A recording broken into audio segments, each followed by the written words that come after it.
Je suis avec Zakia El Arabi. Zakia, tu es des deux côtés de la Méditerranée puisque tu travailles au Maroc et en France.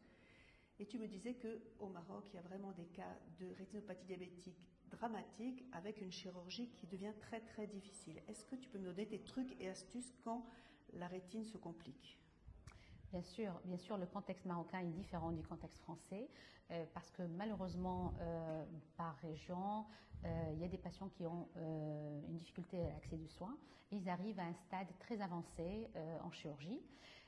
Donc c'est vrai qu'on opère des rétinopathies diabétiques proliférantes très complexes, avec des stades de fibrose et des temps de pelage un peu plus lents.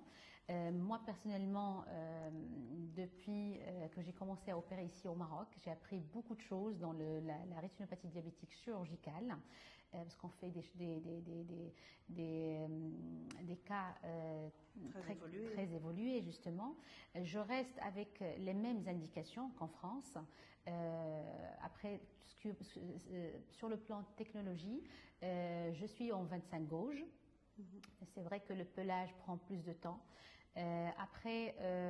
Pour injecter, faire les IVT en préopératoire pour faciliter le pelage, ça parfois je préfère ne pas le faire ici au Maroc parce que on peut perdre les patients de vue et la chirurgie n'est pas garantie.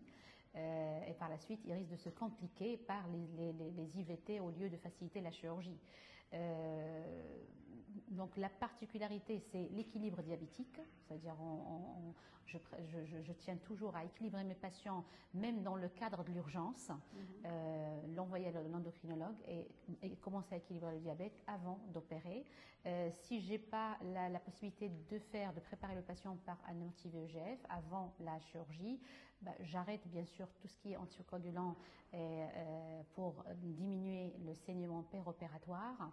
C'est vrai que les résultats quand on opère très tôt, ils sont très encourageants, mais même les gens qui sont très avancés, il ne faut pas hésiter à les opérer. C'est des chirurgies difficiles avec une récupération anatomique et peu de récupération fonctionnelle, mais quand on est devant un monophtalme qui récupère, il devient indépendant et ça change tout pour un patient.